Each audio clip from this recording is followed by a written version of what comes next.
Hello दोस्तों, स्वागत है आपका स्वप्निल करंट अफेयर्स हमारे यूट्यूब चैनल पे। आज हम बात करने वाले हैं इसरो का जो ऑफिशियल नोटिफिकेशन आया है असिस्टेंट और यूडीसी के एग्जाम को लेकर, उसके बारे में आज हम बात करेंगे। तो इसरो का वो ऑफिशियल नोटिफिकेशन आपको देखने के लिए आपको जाना होगा इसरो के वेबसाइट पे। ठीक है, तो सबसे पहले आपको बता दूं कि इस वीडियो में हम डिस्कस करने वाले हैं इसरो का ऑफिशियल नोटिफिकेशन, उसका सिलेबस क्या होगा, उसका पैटर्न क्या होगा, previous paper set, how to apply, form आपको कहाँ मिलेगा, सारी चीजें, ज्यादा से ज्यादा चीजें मैं डिस्कस करेंगे। ठीक है, तो सबसे पहले आपको जाना होगा इसरो के ऑफिशियल वेबसाइट पे isro.gov.in। जब आप क्लिक करोगे तो ऐसा इंटरफेस आ जाएगा वेबसाइट का। सबसे ज्यादा स्टूडेंट्स को कंफ्यूजन होता है कि यहाँ जाना किधर होता है, तो आपको जाना होगा सबसे नीचे करियर ऑप्शंस में। तो जब आप करियर पे क्लिक करोगे तो सेकंड नंबर पे assistant and upper division clerk का नोटिफिकेशन आपको यहाँ मिल जाएगा। जब आप इस पे क्लिक करोगे तो एक ऐसा पेज ओपन होगा। यहाँ आपको मिल जाएगा रिक्रूटमेंट नोटिफिकेशन। ठीक है, 798 KB का नोटिफिकेशन है। जब आप इस पे क्लिक करोगे तो एक नोटिफिकेशन ओपन हो जाएगा। 11 जुलाई को ये नोटिफिकेशन आया है, 31 जुलाई तक आपको फॉर्म भरना है। ठीक है, तो असिस्टेंट के लिए वैकेंसीज दी हुई है अलग अलग रीजनल के लिए। अहमदाबाद, बेंगलुरु, हैदराबाद, न्यू दिल्ली, श्रीहरिकोटा, तिरुवनंतपुरम के लिए कुल मिला के अनरिजर्व पोस्ट है 149। ओबीसी के लिए है 75, एससी के लिए 38, एसटी के लिए 10 और टोटल मिला के कुल पद हो जाते हैं 272 असिस्टेंट के लिए। यूडीसी के लिए ज्यादा रिक्रूटमेंट नहीं है। यूडीसी के लिए मात्र एससी के लिए है 1 पोस्ट, एसटी के लिए है 1 पोस्ट, तो टोटल पोस्ट हो जाती है 2।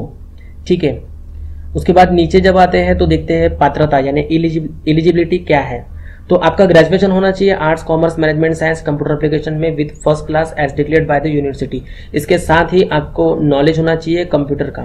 ठीक है, कंप्यूटर प्रयोग में ज्ञान आपका होना चाहिए। ठीक है, एज रिलैक्सेशन की अगर बात करेंगे तो 31/7/2017 तक आपकी उम्र होनी चाहिए 18 से 26 साल के बीच। इन केस ऑफ यानी 31 year in case of ST यानी 31 साल की उम्र रहेगी एससी एसटी कैंडिडेट्स के लिए। 29 years for OBC candidates. Okay, 29 years for OBC candidates official notification में दिया हुआ है। In case of central government employ, ex serviceman, person with disability और विडो, इनके लिए जो एज रिलैक्सेशन के रूल है वो as per the government of India के ऑर्डर के हिसाब से ही रहेंगे। बट अगर बात की जाए एससी एसटी के लिए तो 31 साल रहेगा और ओबीसी के लिए 29 ईयर्स तक एज रिलैक्सेशन यहाँ रहेगा। ठीक है, हाउ टू अप्लाई मैं आपको बता दूंगा कि हाउ टू अप्लाई कहाँ से करना है जल्दी ही। नो ऑब्जेक्शन सर्टिफिकेट आपको लगेगा अगर आप सेंट्रल गवर्नमेंट या स्टेट गवर्नमेंट के एम्प्लॉय हो या किसी भी पब्लिक सेक्टर यूनियन में अगर आप काम करते हो तो उसके लिए नो ऑब्जेक्शन सर्टिफिकेट आपको अनिवार्य होगा। पॉइंट नंबर 5 है आवेदन शुल्क यानी एप्लीकेशन फी 100 रुपीज रहेगी प्रत्येक एप्लीकेशन के लिए, यानी ईच एप्लीकेशन के लिए आपको 100 रुपीज पे करना होगा। ऑफलाइन या ऑनलाइन आप पे कर सकते हो। तो ये 100 रुपीज किन के लिए रहेगा मैं आपको बता देता हूँ। ये 100 रुपीज रहेगा अनरिजर्व्ड कैंडिडेट्स के लिए और ओबीसी कैंडिडेट्स के लिए। बाकी अगर जो कैंडिडेट्स है सभी महिला अभ्यर्थी, अनुसूचित जाति, अनुसूचित जनजाति या भूतपूर्व सैनिक तथा दिव्यांग अभ्यर्थियों के लिए आवेदन शुल्क से छूट प्राप्त है। यानी all women candidate, scheduled caste, scheduled tribe, ex serviceman and person with disabilities are exempted from payment of application fee. ठीक है, इसके बाद अगर हम देखेंगे तो यहाँ पे आपको कास्ट सर्टिफिकेट जो है सेंट्रल गवर्नमेंट के रूल के हिसाब से आपको लगेगी, वो सब आपको दिया हुआ है। नॉन क्रिमिलियर सब दिया हुआ है। इसके बाद अगर देखेंगे अदर कैंडिडेट्स इंस्ट्रक्शंस है। चलो ये तो हो गया नोटिफिकेशन एंड। अभी हम देखेंगे कि आपको अप्लाई कहाँ करना है। ठीक है, यहाँ पे आपने रिक्रूटमेंट नोटिफिकेशन डाउनलोड कर लिए। यहाँ पे एक ऑप्शन दिया है विजिट द पेज, तो आपको विजिट द पेज पे क्लिक करना होगा।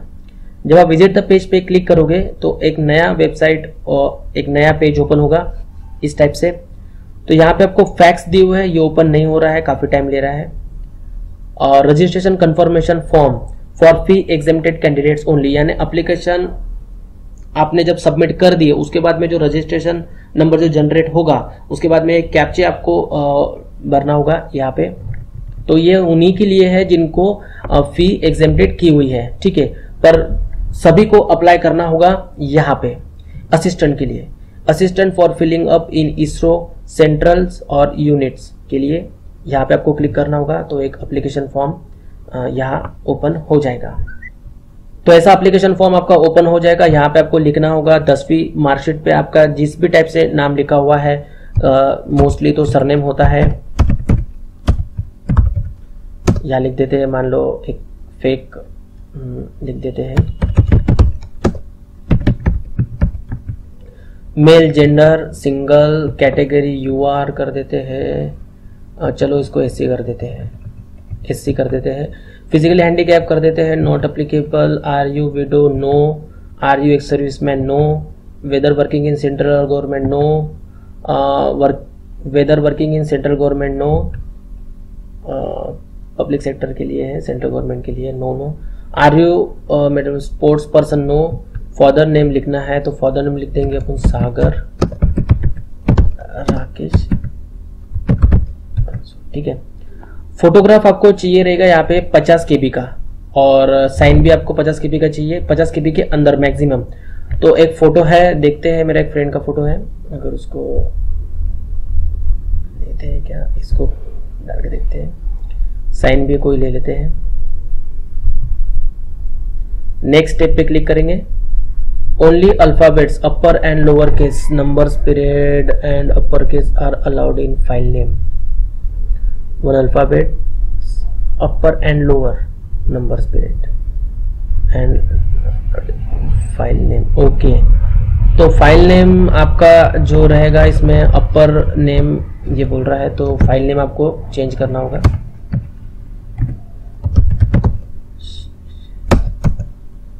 कर देते हैं और इसको कर देंगे, और इसको कर देंगे,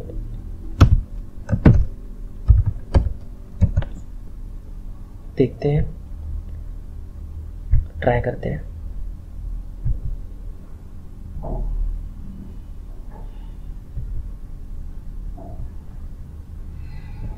कंप्लीट हो रहा है, मतलब वो घूम रहा है, ठीक है। तो लेट्स सी, इसके बाद आपको डालना होगा यहाँ पे एड्रेस फॉर करस्पॉन्डेंस, आपको एड्रेस यहाँ डालना होगा, सिटी डालना होगा, स्टेट, पिन कोड, इतना सारा फेक तो मैं नहीं डाल पाऊंगा, ठीक है। तो आपको नेक्स्ट स्टेप करना होगा, इसी टाइप से आपका रजिस्ट्रेशन नंबर जनरेट हो जाएगा, ठीक है। चलो, इसके बाद अगर आप यहाँ जाओगे फिर से इसी पेज पे, तो यहाँ पे आपको क्या क्या मिलता है, ठीक है। तो ये ऑप्शन रहेगा सिर्फ उनके लिए जो SC ST है, या फिर फिजिकली हैंडीकैप है, या एक सर्विसमैन है, या वुमन है, उनके लिए ये ऑप्शन रहेगा। उनको यहाँ क्लिक करने के बाद में एक ऐसा इंटरफेस आएगा, ऐसा, यहाँ पे उनको रजिस्टर नंबर डालना होगा, और यहाँ पे ये जो टेक्स्ट दिया हुआ है या उनको डालना होगा, और यहाँ पे रजिस्ट्रेशन जो उनका कन्फर्मेशन फॉर्म है वो कन्फर्म करना होगा, ठीक है, वो डाउनलोड करना होगा। वो आपको इंटरव्यू या डॉक्यूमेंट वेरिफिकेशन के टाइम में वो इंपॉर्टेंट होता है, ठीक है। तो चलो ये हो गया है। अब यहाँ पे जो आप ये पेज था, यहाँ पे आपको मिल जाएगा प्रीवियस पेपर सेट्स, ठीक है। तो प्रीवियस पेपर सेट्स में 2015 में ये रिक्रूटमेंट हुई थी। इसको जब आप क्लिक करोगे तो ये प्रीवियस पेपर सेट ये डाउनलोड हो चुका है, ठीक है। तो प्रीवियस पेपर सेट में क्या दिया है, जनरल इंग्लिश रहेगा ऑब्जेक्टिव टाइप का, जनरल नॉलेज रहेगा ऑब्जेक्टिव टाइप का, अरिथमेटिक रहेगा ऑब्जेक्टिव टाइप, और रीजनिंग रहेगा objective type, computer literacy objective type. इसके बाद पार्ट बी में जब आप आओगे तो उसमें रहेगा डिस्क्रिप्टिव क्वेश्चंस, जिसमें नंबर ऑफ क्वेश्चंस रहेंगे 3, general English, general knowledge, arithmetic रहेगा 23 number of questions, and reasoning के क्वेश्चंस रहेंगे 13 मात्र, और कंप्यूटर अवेयरनेस के रहेंगे 8 क्वेश्चन। तो टोटल अगर क्वेश्चंस अगर आप करोगे इसको तो ये हो जाएंगे